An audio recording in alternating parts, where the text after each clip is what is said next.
అంటే నేను అడవుల్లో ప్లాస్టిక్ ఏరడానికి పోయినప్పుడు వాళ్ళేంటంటే నన్ను చూసి, "అన్నా మేము పలానా చెట్టు కింద తాగామన్నా, నీకు అరగోతం అవుతుంది పో అన్నా" అని చెప్పేవాళ్ళు.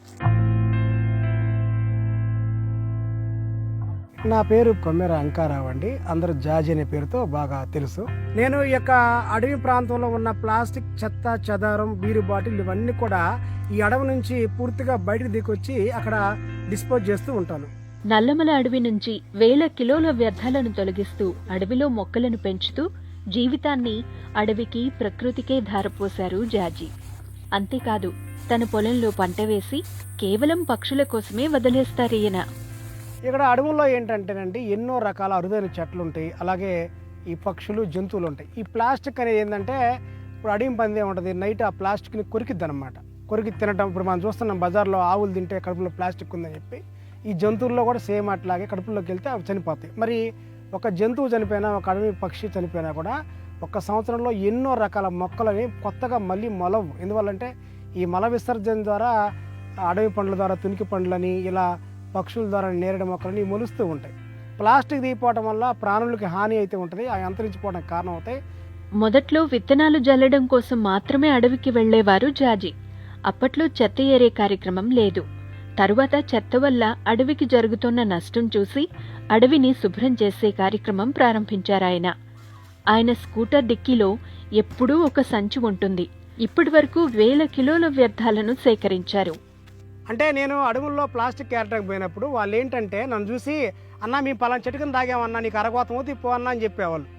నేనేంటంటే, "అయ్యా నేను ఏరుకునే అబ్బాయిని గాను, మీరు ఎక్కడే ఉన్నానని చెప్పి అది తీసుకొని పోయి, లేకపోతే వాళ్ళని కొంచెం చూపించుతారండి అయ్యా, నాకు 100 రూపాయలు వస్తాయని చెప్పి వాళ్ళని తీసుకొని పోయి అక్కడ ప్లాస్టిక్ ఏరి గోతం అయిన తర్వాత అక్కడ నేను ప్లాస్టిక్ ఎందువల్ల శుభ్రం చేస్తున్నాను, ఏ రకమైన పక్షులు చనిపోతున్నాయి, ఆ పక్షులు మళ్ళీ వచ్చి మొక్కలేంటి, ఆ మొక్కలు మన తాత వాళ్ళు ఎలా ఉపయోగించుకునేవాళ్ళు, రేపు అవి మన బిడ్డలకు ఎలా ఉపయోగపడతాయి, ఇవన్నీ కూడా నేను చెప్తున్నప్పుడు అసలు ఎంత వాళ్ళు గ్రహించి రియలైజ్ అయ్యి, తప్పు చేస్తున్నాం కదా, ఇంత మనం ఇలా చేసినా కూడా ఈయన మన కళ్ళ ముందే ఏరుతున్నాడు అని చెప్తూ ఉంటారు.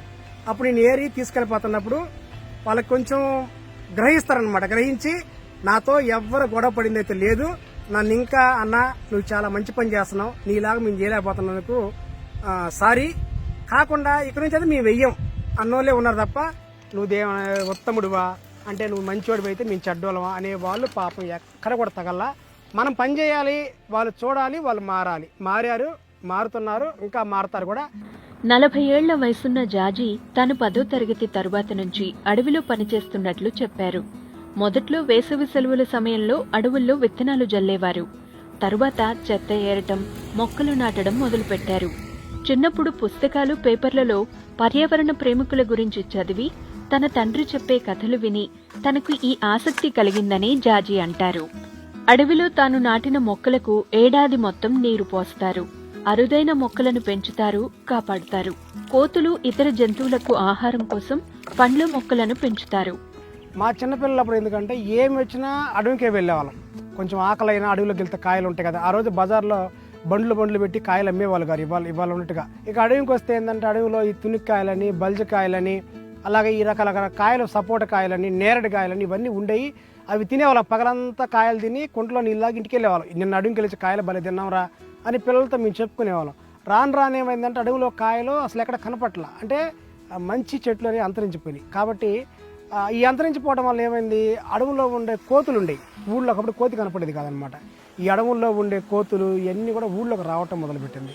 మనం ఊళ్ళోకి రావడం వల్ల మనం వాటిని కొట్టడం, అవి మన మీద ఎగబడటం, చాలామంది ఒకరిద్దరు పిల్లలు కూడా చనిపోయారు కూడా, డాబాల నుంచి దూకి పడిపోయి కోతి భయంతో. అడవులో మనం పండ్ల మొక్కలు వేస్తే కమ్మగా కోతులు తిని ఆ కాయలు, సీతాఫలకాయ కానివ్వండి, చింతకాయలు బాగా తింటాయి, చింత విత్తనాలు కానివ్వండి, ఇవన్నీ తిని అడవుల్లో ఉంటాయి అన్నమాట. ఉంటే ఏంటంటే మనకి ఇబ్బంది ఉండదు. ఆడి ప్రపంచంలో అవి ఉంటాయి, మన ప్రపంచంలో మనం ఉండొచ్చు, ఎవరికి ఇబ్బంది ఉండదు. ఫస్ట్ విత్తనాలు చల్లితే చాలు అనుకునే వాళ్ళం. తర్వాత ఈ విత్తనం మనం ఇది ములిచి చాలా టైం అయింది కదా, డైరెక్ట్ మొక్క వేస్తే పోయింది కదా అని చెప్పి ఇప్పుడు విత్తనాలు అంటే ఏరుకోవచ్చు, మొక్కలు కావాలంటే డబ్బులు కావాలి కదా, ఆ ఉద్దేశంతో విత్తనాలనే ఇప్పుడు చిన్న వయసులో చల్లేవాళ్ళం. తర్వాత మన దగ్గర ₹1 ఉన్నబట్టి దాన్ని మొక్కలు కొని చేయడం జరుగుతుంది. తనకున్న ఎకరం పొలంలో జొన్న, సజ్జలను సేంద్రియ పద్ధతిలో పండించి పక్షులకు వదిలేస్తారు. కరోనా సమయంలో మనుషులు తిండి లేక ఇబ్బంది పడుతున్నప్పుడు పక్షుల గురించి ఈ ఆలోచన వచ్చిందని చెబుతారాయన.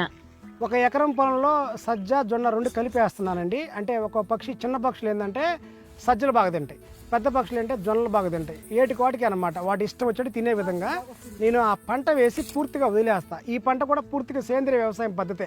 తాను పనిచేయడమే కాకుండా అందరూ ప్రకృతిని కాపాడాలని చెప్పే జాజీ అందుకోసం తరచూ పాఠశాలలకు వెళ్లి ప్రకృతిపై అవగాహన కల్పిస్తుంటారు. ఇప్పుడు పిల్లలకి స్కూళ్ళకి వెళ్ళి అక్కడ హెచ్ఎం గారి పర్మిషన్ తీసుకొని మనం గనక ఈ వాతావరణాన్ని, ఒకప్పుడు వాతావరణం ఎలా ఉండేది, ఇప్పుడు వాతావరణం ఎలా ఉంది, అంతరించిపోయే పక్షుల లిస్టు, అలాగే వాటి సౌండ్స్ ఎలా ఉంటాయి, ఇదంతా కూడా మన కళ్ళకు కట్టినట్టు చూపించి వాళ్ళని ఆనందింపజేసామంటే, వాళ్ళ మైండ్లో ప్రకృతి ప్రేమ అనే బీజం వేసామంటే పెద్దయ్యాక వాళ్ళు అలాగే ఉంటారనేది నా యొక్క ఆలోచన.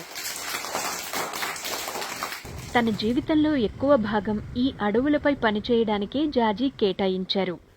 వారంలో ఉండే 7 రోజుల్లో 3-4 రోజులు అడవికే వస్తూ ఉంటాను, 2 రోజులు ప్రకృతి పడాలి స్కూల్కి చేయడానికి వెళ్తుంటాను, ఒకరోజు నా కోసం నేను పని చేసుకుంటాను. ఇదే నా దినచర్య. ప్రపంచానికి ఆక్సిజన్ అందించేది అమెజాన్ అడవులు అంటారు కదా, అలాగే మన తెలుగు రాష్ట్రాలకి నల్లమల్ల అడవి ప్రాంతం అండి. కాబట్టి ఈ నల్లమల్ల అడవి ప్రాంతంలో కనుక చెట్లు ఇప్పటికే అరుదైన మొక్కలు చాలా అంతరించిపోయినాయి. ఈ అరుదైన మొక్కల్లో కొన్ని చెట్లు అంతరించిపోయినాయంటే 2 రాష్ట్రాల కరువు అయితే ఖచ్చితంగా వస్తుందండి, నీటి సమస్య వస్తుంది. ఇది నేను బాగా నమ్ముతాను. అలాగే అడవుల్లో చెట్లు, పండ్ల చెట్లు, కాయలు లేకపోతే కొన్ని వేల పక్షులు, వేల ప్రాణులు చనిపోతాయి. ఈ ప్రాణులు పోయినాయంటే అడవిని మనం వేల కోట్లు పెట్టినా కూడా మనం సృష్టించలేము. ప్లాస్టిక్ తీయపోవడం వల్ల ప్రాణులకి హాని అయితే ఉంటుంది, అవి అంతరించిపోవడానికి కారణం అవుతాయి. దాన్ని మనం తీసేస్తే అడవి ఎప్పుడు అందంగా ఉంటే బాగుంటుందని నా యొక్క ఉద్దేశం.